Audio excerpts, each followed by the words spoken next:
ನಿಮಗೆ ನಾನು ಕೇಳ್ತೀನಿ, ನೀವು ನಿಜವಾಗ್ಲೂ ಸೆಂಟ್ರಲ್ ಗೌರ್ಮೆಂಟಿಂದ ನೀವು ತಂದಿದ್ರಿ, ಇಲ್ಲ ಅಂತ ಹೇಳಲ್ಲ, ಯಾಕಂದ್ರೆ ಹೇಳಬಾರ್ದು. ಯಾಕೆ ಇಷ್ಟು ಲೇಟ್ ಆಯಿತು? ಕಾಮಗಾರಿಗಳು ಯಾಕೆ ಕಳಪೆ ಆಗ್ತಾ ಇದ್ದಾವೆ? ಯಾಕೆ ಒರಿಜಿನಲ್ ಬಜೆಟ್ಟು ಲೇಟಾಗಿ ಏರ್ಪೋರ್ಟು 200 ಕೋಟಿ ಇರೋದು 172 ಕೋಟಿ. ಆಯನೂರು ಮಂಜುನಾಥ್ ಅವ್ರು ಇಲ್ಲೇ ಇದ್ದಾರೆ, ಆ ಪಕ್ಷದಲ್ಲಿ ಇದ್ದರು ಆವಾಗ. ಅವರೆಲ್ಲ ಕೂಡ ಭಾಳ ಖುಷಿಯಾಗಿ ಹೋಗಿ ಗುದ್ಲಿ ಪೂಜೆ ಮಾಡಿದವರು. ಅದಕ್ಕೆ ನಾನು ಹೆಮ್ಮೆ ಪಡ್ತೀನಿ, ಯಾಕೆಂದರೆ ಅದನ್ನೇ ನಾನು ಇಲ್ಲ ಅಂತ ಹೇಳೋದಿಲ್ಲ.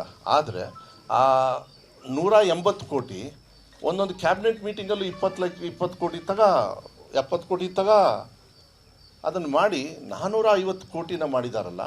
ಇದೇ ಥರ ಸೇಮ್ ಗುಲ್ಬರ್ಗನ ಶರಣ್ ಪ್ರಕಾಶ್ ಅವರವ್ರದ್ದು ಗುಲ್ಬರ್ಗ, ಕಲಬುರಗಿ, ಅಲ್ಲಿ ಎಷ್ಟು ಚೆನ್ನಾಗಿ ಮಾಡಿದ್ದಾರೆ. ಅವ್ರು ಹೇಳ್ತಾ ಇದ್ರು ಯಾಕೆ ಇಷ್ಟು ಖರ್ಚು ಮಾಡಿದಿರಿ ಅಂತ. ಒಂದು 3-4 ಸತಿ ನಾವು ಏರ್ಪೋರ್ಟಿಗೆಲ್ಲ ಓಡಾಡಬೇಕಾದ್ರೆ ಮುಖ್ಯಮಂತ್ರಿಗಳನ್ನ ಕರ್ಕೊಂಬರಕ್ಕೆ ಹೋದಾಗೆಲ್ಲ ಚರ್ಚೆ ಮಾಡಬೇಕಾದ್ರೆ ಯಾಕೆ ಇಷ್ಟು ಖರ್ಚು ಮಾಡಿದಿರಿ, ನಮ್ಮದು ಬಂದು ನೋಡ್ಕೊಂಡು ಹೋಗಿ ನೀವು ಅಂತ ಹೇಳ್ತಾರೆ. ಅಂದರೆ ಅಲ್ಲಿಗೆ ಯಾಕೆ ನಿಮ್ಮದು ಜಾಸ್ತಿ ಆಗ್ತಾ ಇದೆ? ಬ್ರಿಡ್ಜಸ್ 200 ಚಿಲ್ಲರೆ.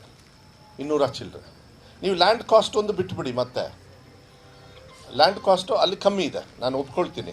ಬಟ್ ವೇರಿಯೇಷನ್ ಈಗ ಒಂದು ಪೆನ್ನಿಗೆ ಒಂದು 210 ತಗೊಳ್ರಿ, ಅದು 450 ಆಗೋಕ್ಕೆ ಚಾನ್ಸೇ ಇಲ್ಲಲ್ಲ. ಅದಕ್ಕೆ ಮಾನ್ಯ ಮುಖ್ಯಮಂತ್ರಿಗಳಿಗೆ ಹೇಳಿದೆ, ಅದನ್ನು ನಾನೇ ಲೆಟ್ರ್ ಬರೆದಿದ್ದೀನಿ, ಇದನ್ನು ಸ್ವಲ್ಪ ಎನ್ಕ್ವೈರಿ ಮಾಡೋದು ಒಳ್ಳೆಯದು. ಯಾಕೆಂದರೆ ಸರ್ಕಾರದ ಹಣ, ಕೇಂದ್ರ ಸರ್ಕಾರದಲ್ಲ. ಇವ್ರೇನು ಕಟ್ಟಾರೆ ಏರ್ಪೋರ್ಟು ಕೇಂದ್ರ ಸರ್ಕಾರದಲ್ಲ, ಸಂಪೂರ್ಣವಾಗಿ ನೀವು ನಾವು ರೈತರು ಎಲ್ಲರೂ ಕೂಡ ಕಷ್ಟಪಟ್ಟು ಬೆವರು ಸುರಿಸಿ ಕಟ್ಟಿರ್ತಕ್ಕಂಥ ಆ ಏರ್ಪೋರ್ಟ್ ಅದು. ಹಾಗಾದರೆ ದುಡ್ಡು ಯಾಕೆ ವೇಸ್ಟ್ ಆಯಿತು ಅಂತ ಕೇಳ್ಬೇಕು ತಾನೆ, ನಾವು ಉತ್ತರ ಕೊಡ್ಬೇಕು ತಾನೆ. ಅವರು ಸೆಂಟ್ರಲ್ ಗೌರ್ಮೆಂಟ್ದಂತೆ ಯಾವುದೋ ಈ ನ್ಯಾಷನಲ್ ಹೈವೇ ಇವರೆಲ್ಲ ಯಾಕೆ ಟ್ಯಾಕ್ಸ್ ಕಟ್ಟೋರು ಯಾರು ರೀ? ಸೆಂಟ್ರಲ್ ಗೌರ್ಮೆಂಟ್ ಕಟ್ತಾರಂತ ಟ್ಯಾಕ್ಸು. ಲ್ಯಾಂಡ್ ನಮ್ಮದು, ಸ್ಟೇಟ್ ಗೌರ್ಮೆಂಟ್ ಲ್ಯಾಂಡು ಅಲ್ಲ, ಟ್ಯಾಕ್ಸ್ ನಮ್ಮದು. 4 ಲಕ್ಷ ಕೋಟಿ ಕಟ್ತಾ ಇದ್ದೀವಿ, ನಮಗೆ ಬರೋದು 1 ಚಿಲ್ಲರೆ. ಇದ್ರ ಬಗ್ಗೆ ಇವ್ರು ಧ್ವನಿ ಎತ್ತೋದಿಲ್ಲ.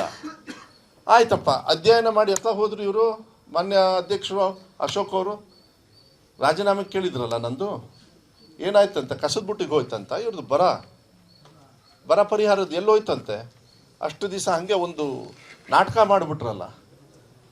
ನಾಟಕ ತಂಡದ ಅಧ್ಯಕ್ಷರು, ವಿರೋಧ ಪಕ್ಷದ ನಾಯಕರು ಮಾನ್ಯ ಅಶೋಕ್ ಅವರು ಒಂದು ನಾಟಕ ಮಂಡಳಿ ಮಾಡಿ ಎಲ್ಲ ಕಡೆನೂ ಹೋಗಿ ಒಂದು ಟೂರಿಂಗ್ ಟೆಂಟ್ ಥರ ಎಲ್ಲ ಕಡೆ ಹೋಗಿ ಒಂದು ಪಿಕ್ಚರ್ ರಿಲೀಸ್ ಮಾಡಿ ಬಂದರು. ಫೋಟೋನ ಪಾಪ ಮಾಧ್ಯಮದವರು ನೀವೆಲ್ಲ ಚೆನ್ನಾಗಿ ಹಾಕಿದ್ರಿ. ಆದರೆ ಉತ್ತರ ಏನಾಯಿತು? ಎಲ್ಲಿ ಹೋಯ್ತು? ಯಾರಿಗೆ ಕೇಳಿದ್ರಿ ನೀವು? ಯಾರಿಗೆ ಕಳಿಸಿದ್ರಿ? ಇದನ್ನು ಸುಸರ್ಜಿತವಾಗಿರ್ತಕ್ಕಂಥ ಸಂಪೂರ್ಣವಾಗಿ ಬಹುಮತ ಇರತಕ್ಕಂಥ ಸರ್ಕಾರನ ಈ ಸರ್ಕಾರ ಉಳಿಯಲ್ಲ. ನೋಡಿ ಎಷ್ಟು ದುರ್ಬುದ್ಧಿ, ಕೆಟ್ಟ ಬುದ್ಧಿ BJP ಅವರಿಗೆ. ಅಂದರೆ ಅವರಂತೂ ಸ್ವಂತ ಅಧಿಕಾರಕ್ಕೆ ಬಂದೇ ಇಲ್ಲ ಇವತ್ತುವರೆಗೂ ಪ್ರಜಾಪ್ರಭುತ್ವದಲ್ಲಿ. ಇನ್ನೂ ಯೋಚನೆ ಮಾಡ್ತಾ ಇದ್ದಾರೆ ಹೆಂಗೆ ಇದನ್ನು ಹಾಳು ಮಾಡೋದು ಅಂತೇಳಿ. ಪ್ರಜಾಪ್ರಭುತ್ವದಲ್ಲಿ